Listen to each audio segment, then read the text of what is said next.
Brother Joe. Yes, sir. It's been a very interesting day.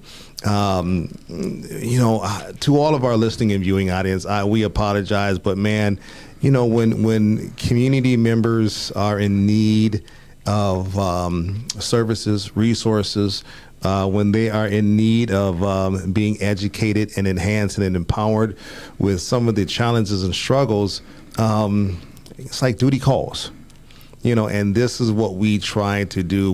That ain't what we try to. This is what we do. We really are out there in the community making sure that individuals know exactly what to do and how to do when they are having a family crisis or just a situation that they are not quite aware of how to handle. And that's what we were doing. And so therefore we are obviously much later than we normally are. But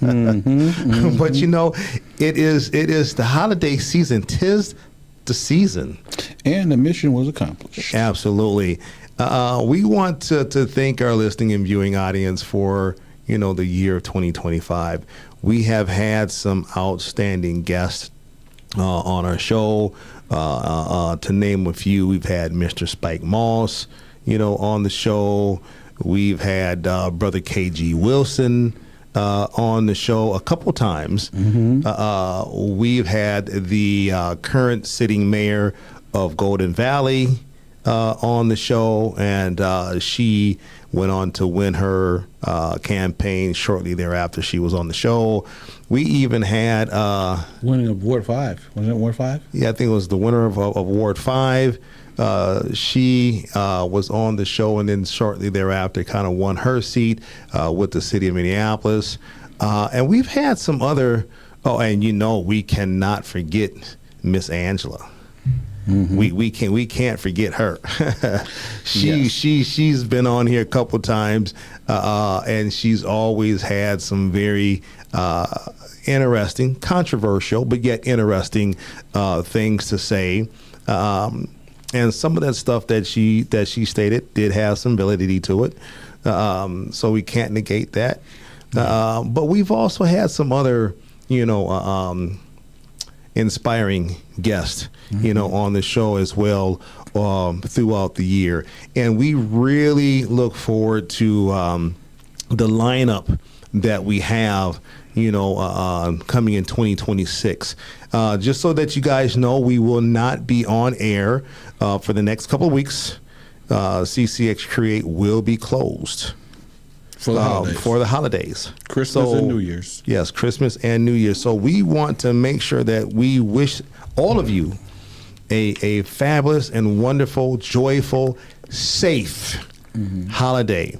The weather is always, a challenge sometimes, people and, driving and just other factors. So please be safe, be aware of kind of where you're going, just things of that nature. Just have fun, enjoy the family, enjoy the food, but please be safe. Yeah. And I will say we won't be available live because we'll be on the air, but we won't be live. Right. They're going to run reruns. Right. And but you still can inbox us if you have some things you think we should address or on our very next show coming into the new year. Make sure you inbox us, and we'll do our best to get back to you to ensure that you are being heard. Absolutely. And so coming up, in our new year, we plan on having Angela back. We plan on having Mr. Moss on. Brother KG will be back on at the first of the year. Brother James Everett, we're going to get him back in the house.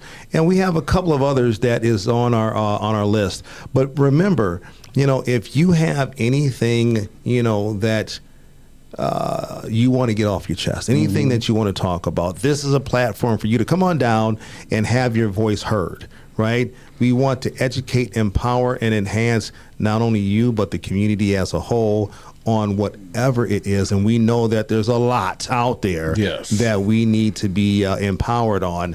However, if you want to come on down and contact CCX Create yourself and start your own show, they're always looking for new and fresh ideas. Yes, sir. Right? Yes, sir. So again, contact them because again, we can't be here each and every week, for free. Any donations help, things of that nature.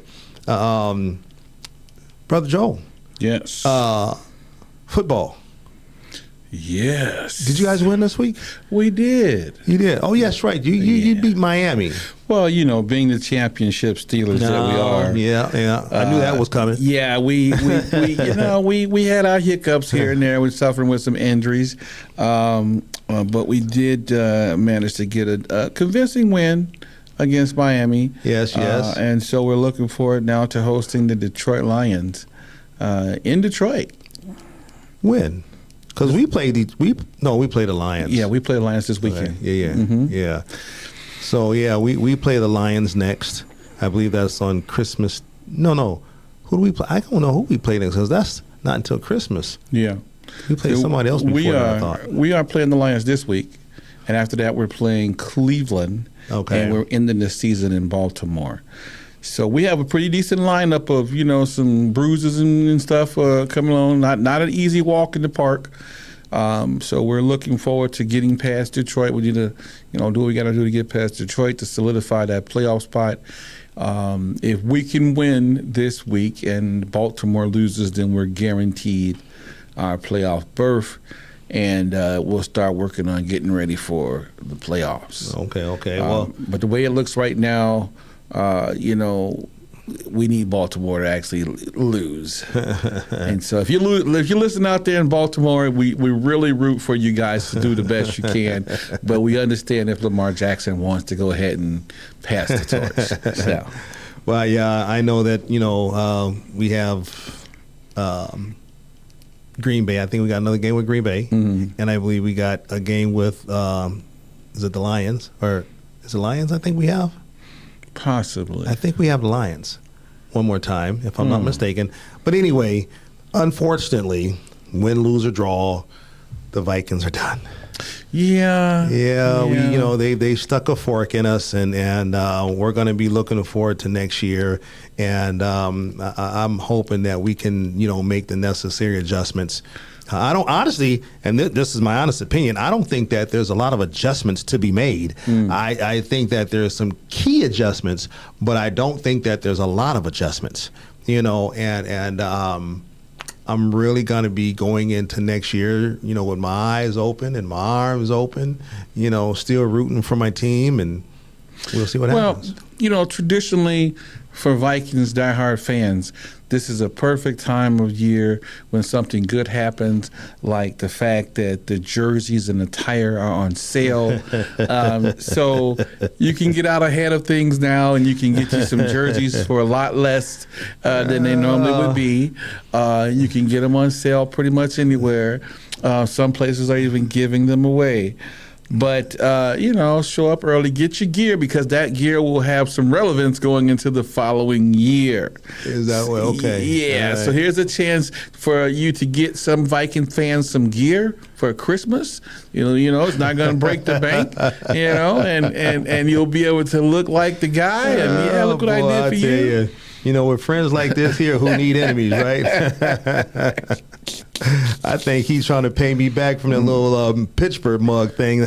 Look, we got Kevin Jackson. And for you guys don't know, Coach Jackson is a die-hard Vikings fan. I've known this guy for at least 30 years. And every year, man, he's prepared to blow the horn and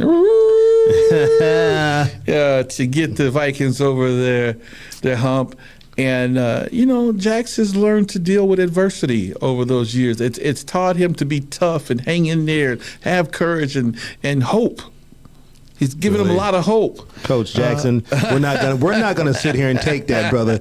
I'm gonna defend you to the end. But man, it's holiday time. We're gonna keep this thing fun and festival for tonight. But before we get started, man, we're gonna be talking about prevention tonight. Yes. Prevention. There's a lot of things that are kind of happening in our community and abroad that if we just take a little time to to do some key things, it will prevent a lot of other things from happening. But before we kind of get into that, I'm going to go ahead and turn it on over to you so you can hit them with that famous backpack and some groundkeeping rules. Yes. You know, guys, we're here every week from 5 to 6-ish. Make sure that you are respecting everyone's comments. Remember, you can text us, call us, and we'll do our best to respond to you either on this show or the very next show. With that being said, you know, we start, middle, and end the show with the backpack. That famous backpack. And that backpack consists of making sure you have your driver's license and the insurance with you before you get in that vehicle. Remember to place them above the visor. That way, if stopped by law enforcement, it won't be mistaken for a weapon. Remember to stay calm. Keep your hands where they can be seen. Allow the officer to go through his spiel. And as always, make it on home to your loved ones. Same thing when walking on the street. Make sure you got your driver's license or ID where it's easily accessible. Remember to stay calm. Keep your hands so they can be seen. Allow the officer to go through his spiel. And as always, make it on home to your loved ones. Remember, no confrontation is the best way to deal with these guys. Allow them to do what they got to do. And if you do have some concerns about the way they dealt with you, we can deal with it in a better, safer environment. Absolutely. And again, I'm just going to piggyback on that just a little bit, just because it's holiday season, right? And we tend to see an uptick, unfortunately, in unfortunate incidences that impact our communities in a lot of cases in a negative way. And most of these situations involves firearms. And alcohol. And young people. Yes. And mindsets that are not necessarily in the right mind, if that makes sense. So with that being said, please make sure that we're paying attention to our kids and what they're doing and how they're doing. The purchase of these firearms has increased. It's just kind of steadily increasing, or it's staying steady at a number that's still pretty alarming for our young people. And even if they're just getting permits to purchase, it's still a purchase. And in some cases, sometimes they don't understand the difference between a permit to purchase and a permit to carry. And then they purchase this and they go out and carry, and now they're in violation. Right? So young people, please listen to me. And I hope that you guys share this, with the young people so that this type of stuff can kind of go viral, if you will. Just say no.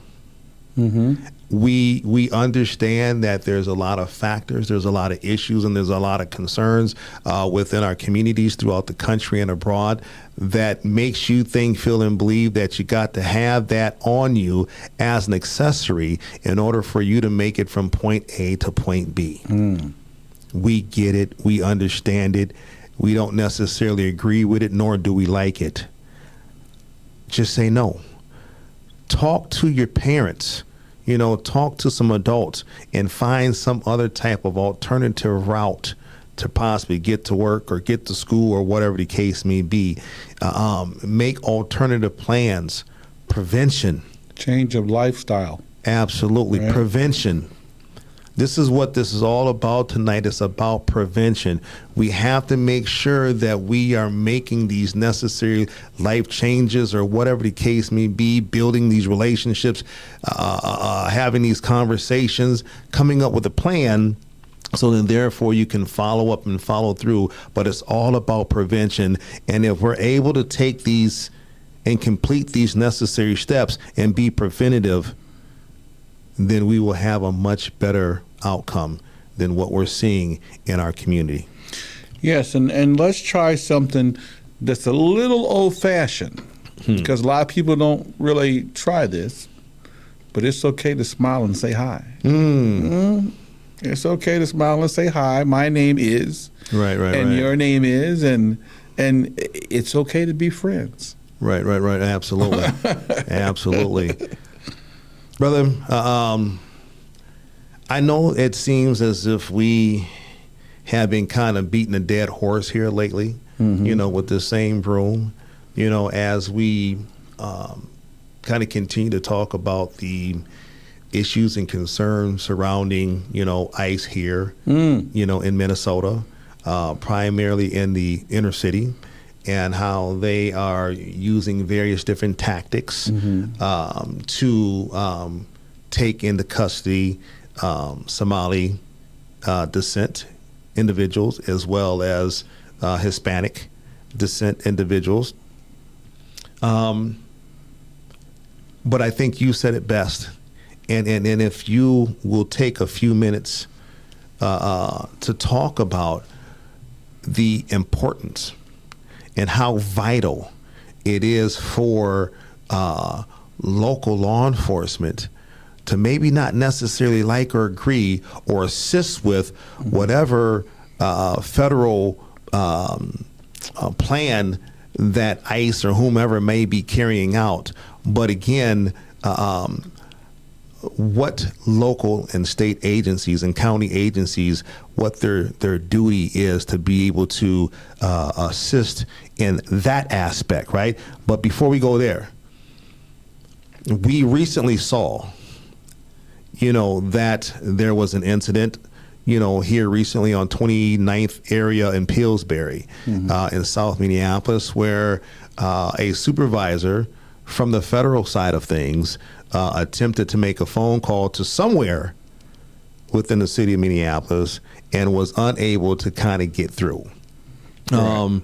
He then somehow, some way, got a hold to Hennepin County Sheriff's Department, and his frantic voice, was very concerned about a small group of agents that was being surrounded and perhaps being assaulted, but he was definitely concerned about their overall safety, and basically screaming for officers to come and help. Right. There was some further information that kind of came out to where Hennepin County Sheriff did show up, and they showed up in a fair number. And it stated that MPD, Minneapolis, kind of showed up, but they were on scene for less than 10 minutes, is what the information is indicating. And they were told to leave. There's so much that's going on here, right? There's just so much that's kind of going on here. And again, whether we like it or not, whether we agree or not, it's real. Things are happening, right? And so I want to do the best job that we can do, again, to educate, empower, and enhance the community's understanding and knowledge, and also for them moving forward on what's the best thing for them to do, because this stuff is not leaving us anytime soon. Right. But we want to make sure that we're being preventative. Right. Right? Well, the first thing is this. I mean, let us understand that immigration is nothing new. All right, we supposedly we should have been doing immigration enforcement all along. Of course, the president, this administration has highlighted it a bit more and drawn more attention to it because it is President Trump, and he is drawing so much attention to the fact of targeting certain ethnicities. However, immigration is something that we do all the time. It happens in every state, in every city in the United States on a daily basis. But in order for that to happen, it has to be a key component of communication, and you hear me say it all the time. In that phone call from that supervisor from Homeland Security, the first consideration is, why does a federal partner have to make a phone call when he should have been able to communicate directly with local law enforcement if communication was in place to do so? So that's a barrier that should not have been there. What concerns me the most is the fact that even after he called, there was then some clarity that had to come into place before the response was there. And as you saw in the news report, they're saying, well, when we got there, things were pretty much resolved, and so we just kind of made sure the area cleared up and got out of there. It sounds to me that agencies are more worried about the optics of their involvement than they are about the concern of both the community and the officers themselves. Yeah, absolutely. And so it doesn't matter whether they're federal partners or local partners. When an officer puts out a call for help, we need to be there, right? And we need to be explaining to the community why this breakdown happened. It's simply we didn't have communication between those partners.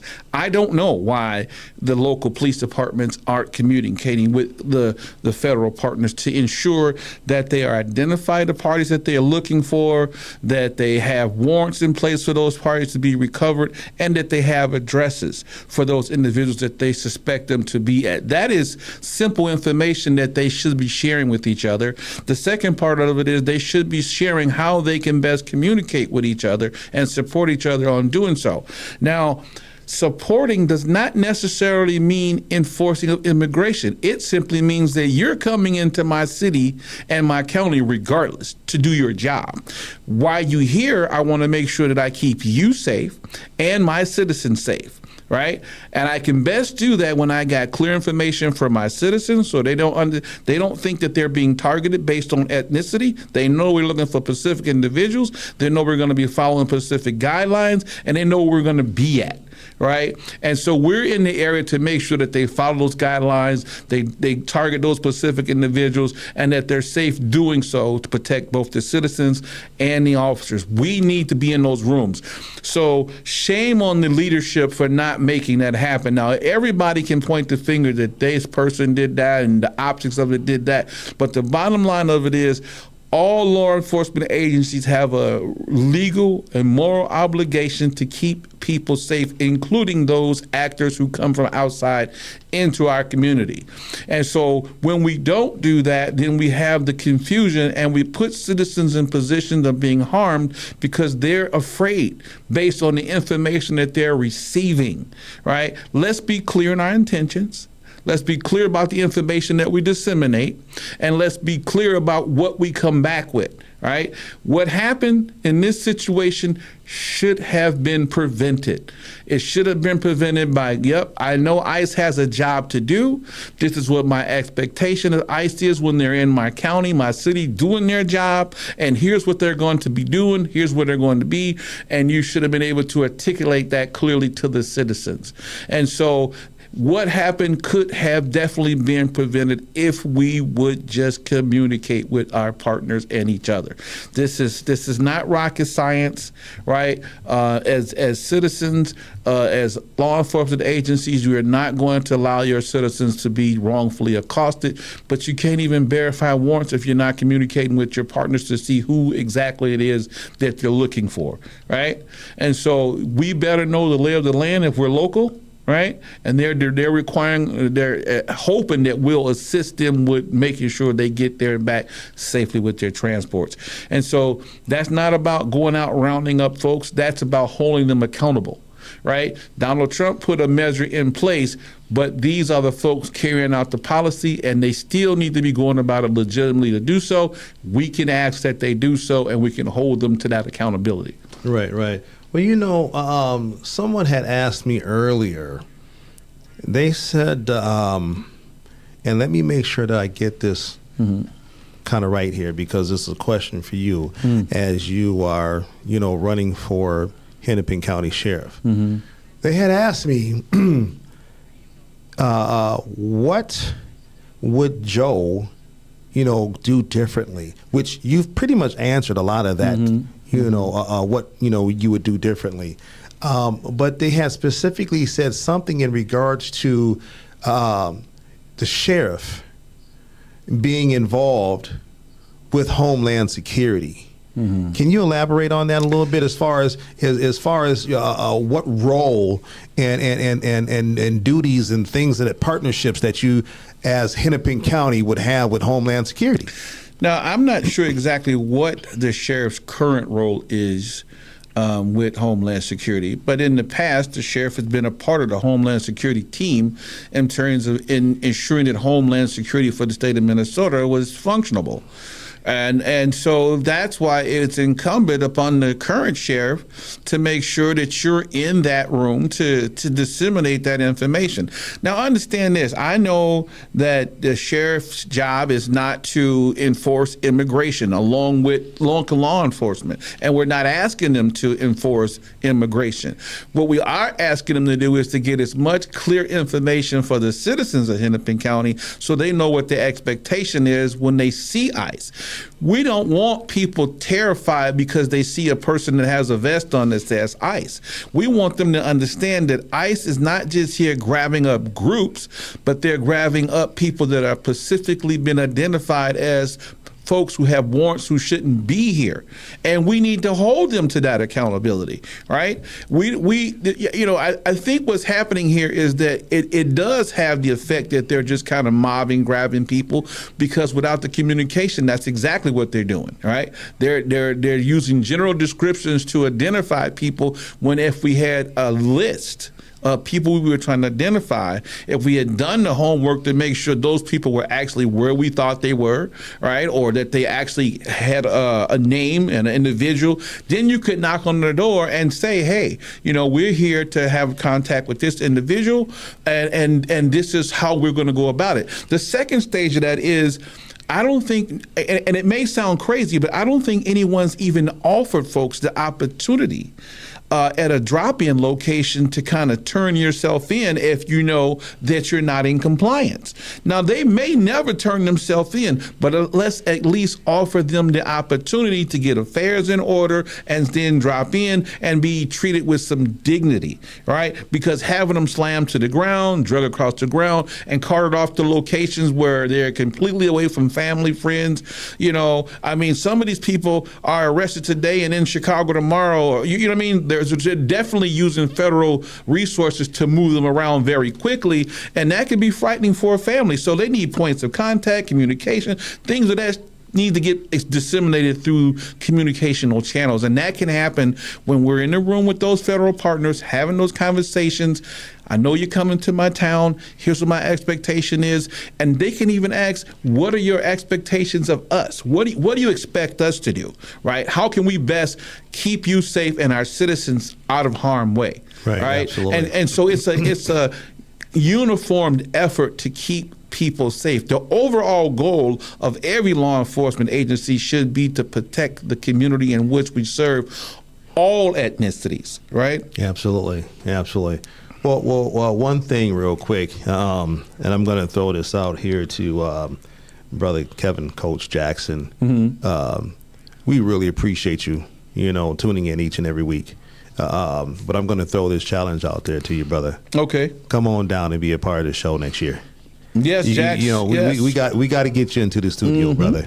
You know what I'm saying? Because you have a lot of insight, on a lot of the topics that we be talking about, and I'm certain that our listening and viewing audience would love to hear what you have to say. So don't have us pull up on you, brother. You know what I'm saying? And for those of you guys who don't know Coach Jackson, Kevin Jackson is also, involved in the school system. He's coaching our youth. So he's mentoring folks along the way, wearing a few different hats. And so Kevin has a very unique background that allows him to be able to identify and assist, troubled youth. And so we'd love to have Kev come down and share his points of views and maybe help some young folks out along the way. Absolutely. And another side note here, I just came across another nonprofit entity, Black Men Teach. They had not crossed my radar at any point up until recently. Mm-hmm. And the homework that I've done on this organization is remarkable. The mentoring and the coaching and all these other little different things that these older adult African-American men are doing for these younger youth is absolutely remarkable. it's unfortunate at this time that I have not really been able to truly make contact with anyone over there to kind of get over there and do a tour and make contact with some folks and get some additional information. And I'm sure that maybe after the holidays and after the New Year's, we will be able to make that happen.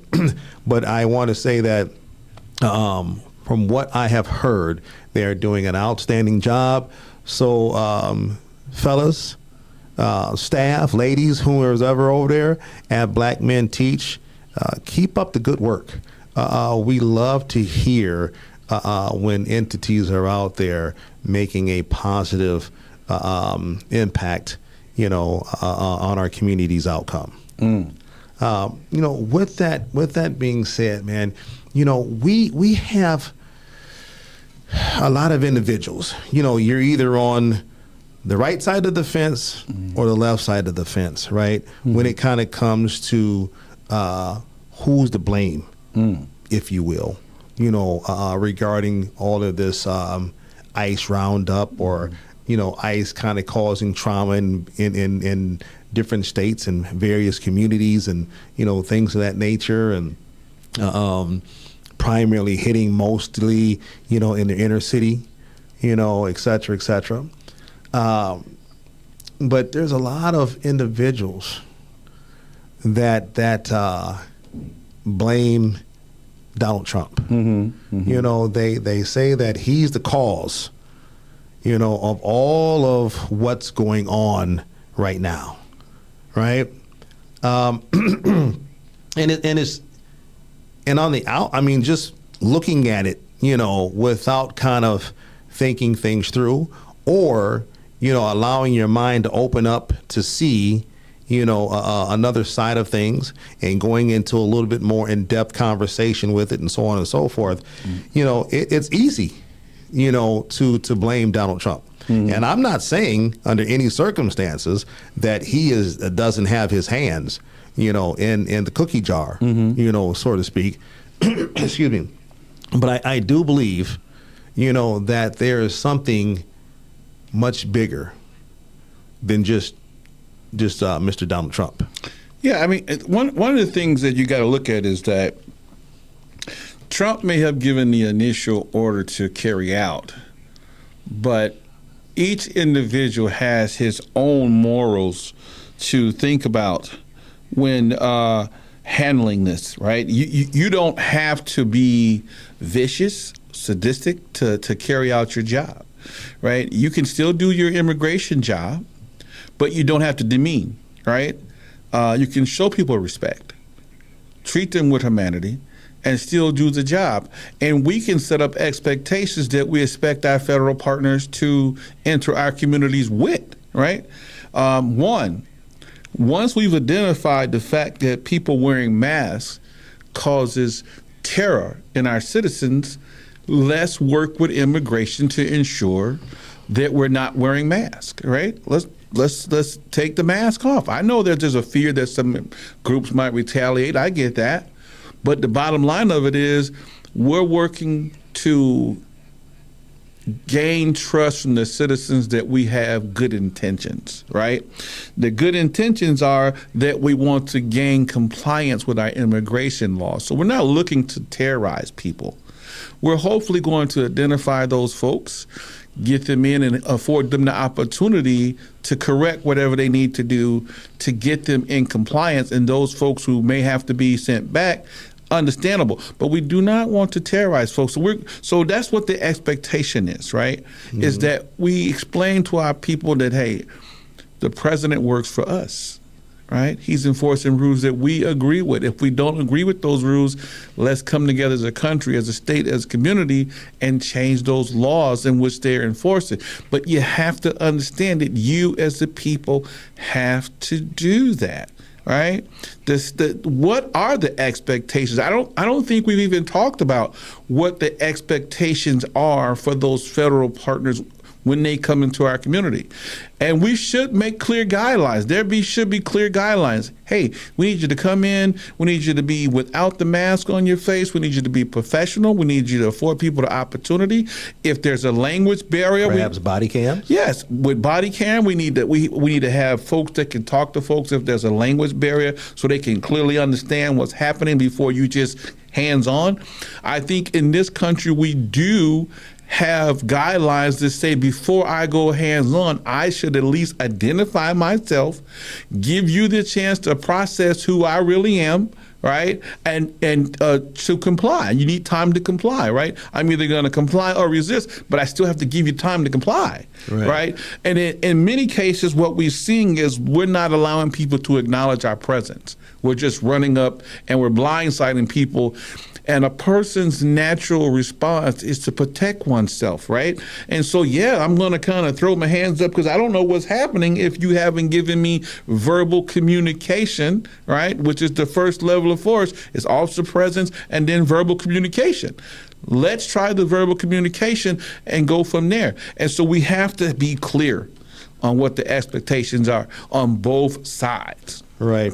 You know, there's it seems like a lot of things are kind of getting blurred because it's when you don't know something, you don't know. And typically when you don't know something and things are not feeling right to you, it doesn't feel good, you tend to stick in negative things, right? Yeah. Because it kind of justifies where your mindset is, right? But it doesn't necessarily help, prevent, what's happening. You still need to kind of change the mindset to look at the big picture in order for you to be able to kind of have a plan and follow up and follow through, so then therefore you can prevent what's going on. And let's be clear so that our viewers and all the citizens understand this. ICE is well within their means to pick up strays as long as two things exist without a warrant. One, they've been able to identify that the person that they're trying to arrest is in the United States illegally, in violation of Immigration Act, okay?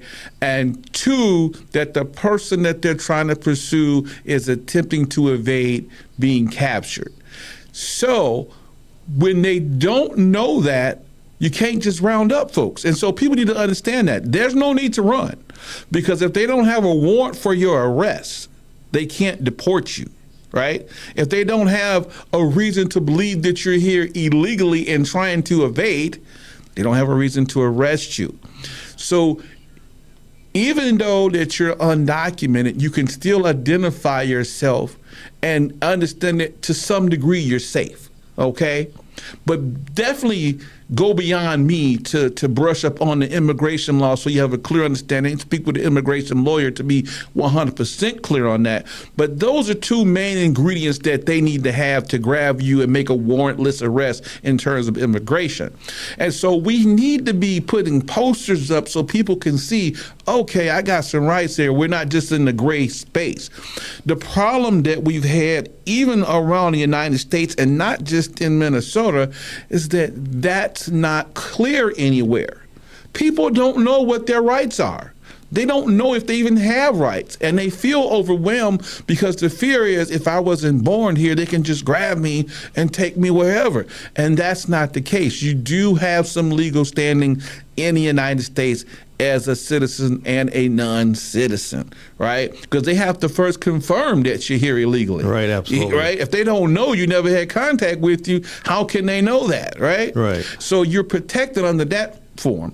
And then the second part of it is, if we're being clear with our intentions, that I'm definitely here to pick up an individual, we do believe he's at this address, then you're okay with us walking through, taking a peek for this person, and once we realize that this specific individual is not here, then, but what's been happening is they've been knocking on the door, they see several people who they feel like are not native of America, right? And they rush in and arrest the whole house. Right? We don't do that. We stopped that years ago, right?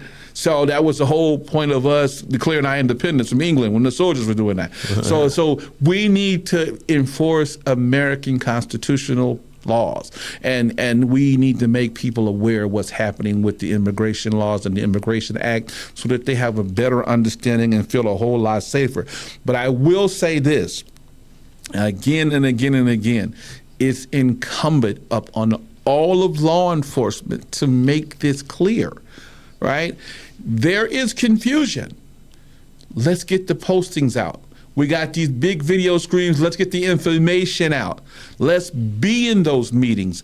If for some reason they're not allowing Sheriff Witt in those meetings, then we need to take the steps to ensure that we're demanding that she gets in those meetings so they allow her to get the information that maybe she's not getting. I don't know what's happening, but I will say it's going to be a better outcome when she has good information to be able to disseminate to local law enforcement and the community.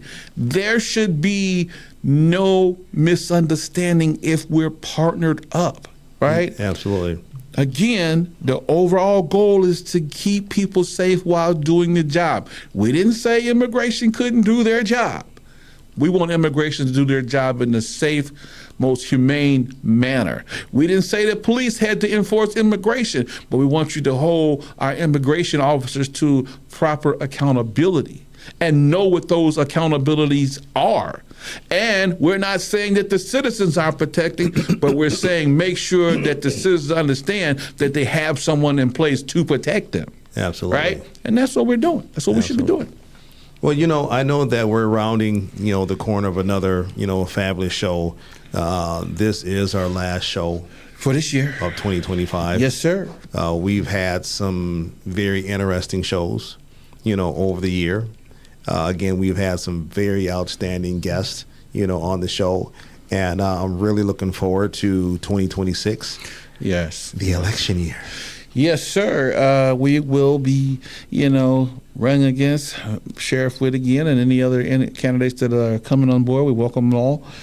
We intend to win this thing. Absolutely. We don't think that Sheriff Witt is a bad person. We just agree that we could do things a little bit differently and a little bit better. Indeed. She's had her chance. We gave Sheriff Witt, you've had your chance. We gave you a chance. We gave you a chance, Sheriff Witt.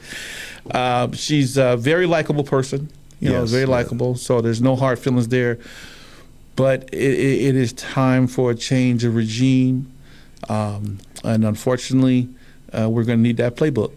Absolutely. So, here's the thing is I don't think that we need that playbook. Yeah. We need to make a new playbook. Yeah, we got a new playbook. We got a new playbook. We're going to have to turn that, the keys into the locker room. We're going to need you to come on in off the field, coach. All right, you've done a good job. You won some games. You had a few wins. We want the Super Bowl though. We want the Super Bowl, and we're trying to get that Super Bowl. So for the folks out there, go to banksforsheriff.com, BANKS, the number 4, sheriff.com. Get involved, find out what we're doing differently to make things safer and better in Hennepin County. We intend to put you in a position to be able to just enjoy your family, enjoy our communities, and feel safe while doing so. I think at this point, there's just a lack of clarity on all sides. And as you know, we can't fix it if we don't know what's broken. Absolutely. And that answer comes from all of us, right? I don't want people to have tunnel vision. I don't have all the answers.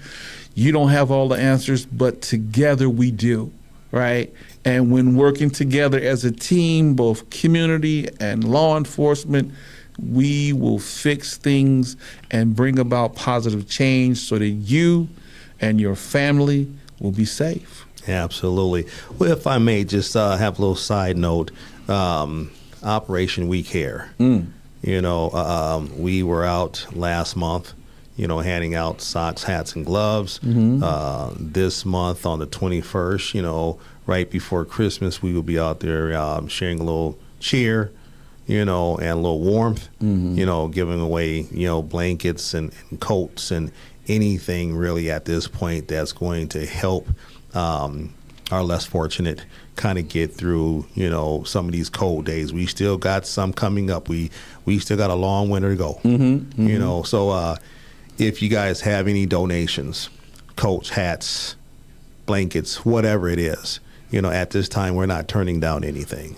If anyone has any contact with McDonald's or Burger King or anything like that that's able to kind of do any type of donations, for some cheeseburgers and things of that nature, please have them reach out to me, inbox me, or they can reach me at 612-702-9849. Again, 612-702-9849. I think that our message all along throughout 2025 and moving forward, it's about togetherness.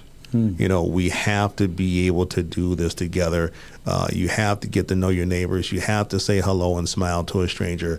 You never know what the next person's kind of going through. Stay in contact with friends and family, especially around, the holiday times. I honestly know of 2 individuals that have been let go from employment within the last 2 weeks. And this is critical. Because one of them has a very large family, and it's just unfortunate that, that they're having to go through that. Times are tough. Yes. A lot of folks are struggling. There's trauma that we face on a daily basis, but you don't have to face alone. Mental health, addiction, all of this stuff is impacting us like nobody's business. And when we kind of get around these holiday times, other factors start to kind of come into play. And this is why if we kind of say hello, shake a hand, give $1, whatever the case may be, it can help prevention of someone kind of doing something that they shouldn't have done. Just merely having a conversation, can help. I don't know exactly what more that we can say other than it's holiday. 'Tis the season. Hey, just care.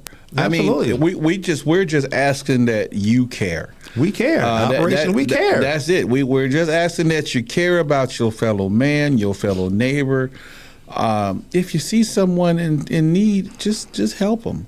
I know that over the years we've gotten a little desensitized to people who are in need, or we have opinions or our biasness about what they think they should be doing or not be doing. But let me tell you something.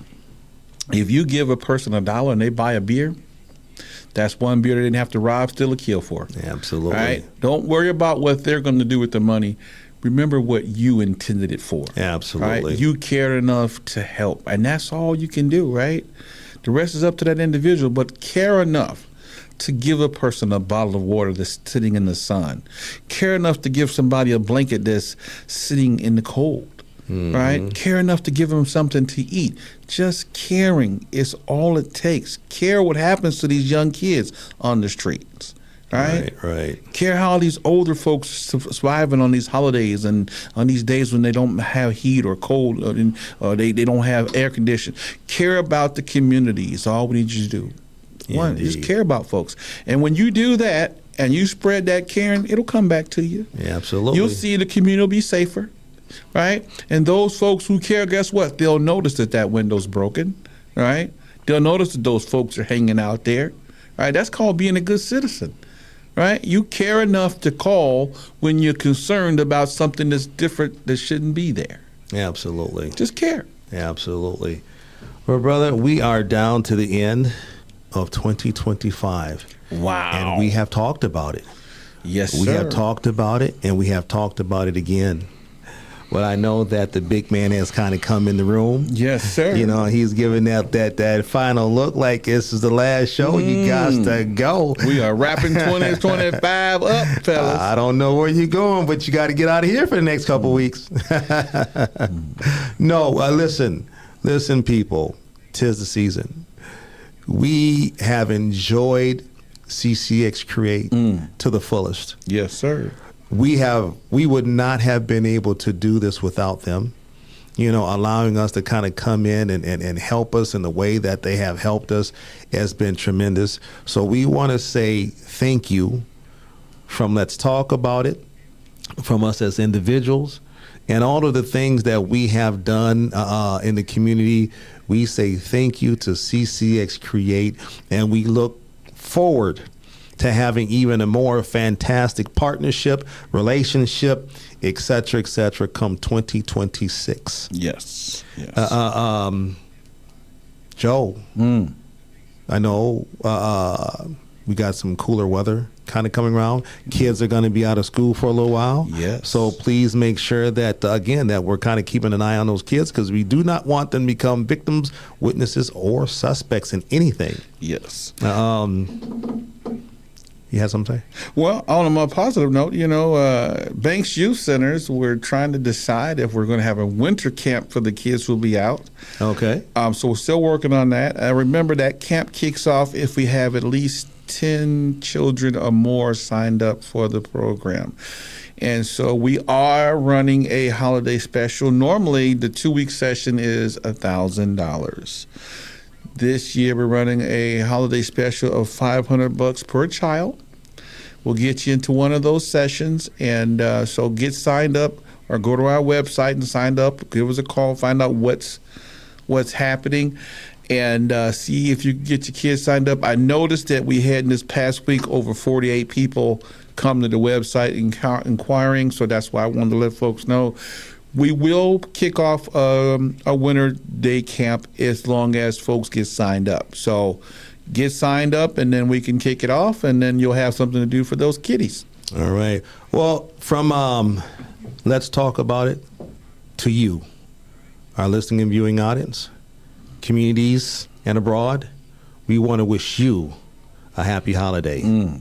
With that being said, Brother Joe, I'm going to go ahead and turn it on over to you, so we can go ahead and close it on out and get on up out of here for 2025. Yes, sir. We are enjoying this last show. It's been really great. Thank you to all the staff behind the scenes that have been there along the way, making sure that we shine for you guys each and every Wednesday when we come in to do the things that we do on your behalf.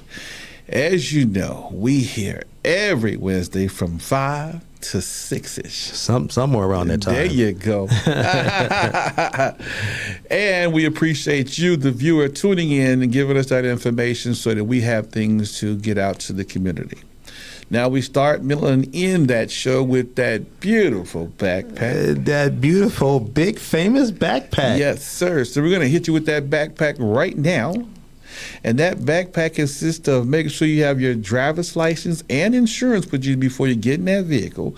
Remember to place it above the visor. That way, if stopped by law enforcement, it won't be mistaken for a weapon. Remember to stay calm. Keep your hands so they can be seen. Allow the officer to go through his spiel. And as always, always make it on home to your loved ones. Same thing when walking down the street. Make sure you got your driver's license or ID where it's easily accessible. Remember to stay calm. Keep your hands so they can be seen. Allow the officer to go through his spiel, and as always, always, always make it on home to your loved ones. One more note, because we had this come up today in a conversation. Fellas, women, if you have a criminal history that has risen to the level of felony, Hey, I'm going to have you hold that. Trust me, we're going to get that out, but I want to save that for the gun tip of the week. Okay. All right. All right. So we will save that. He was about to get ahead of himself over here. Yeah. That's what them Steelers do. Yes, sir. Yes, sir. We got to stay out in front. But, be safe out there. Don't drink and drive. Remember to be responsible. Remember to make sure that you get someone to drive you home. Enjoy your family for the holidays. Check on your loved ones. And as always, make sure that you tune in to see us again in 2 weeks. All right? My name's Joe Banks. And I'm Anthijuan Beeks. And we just talked about it. Peace.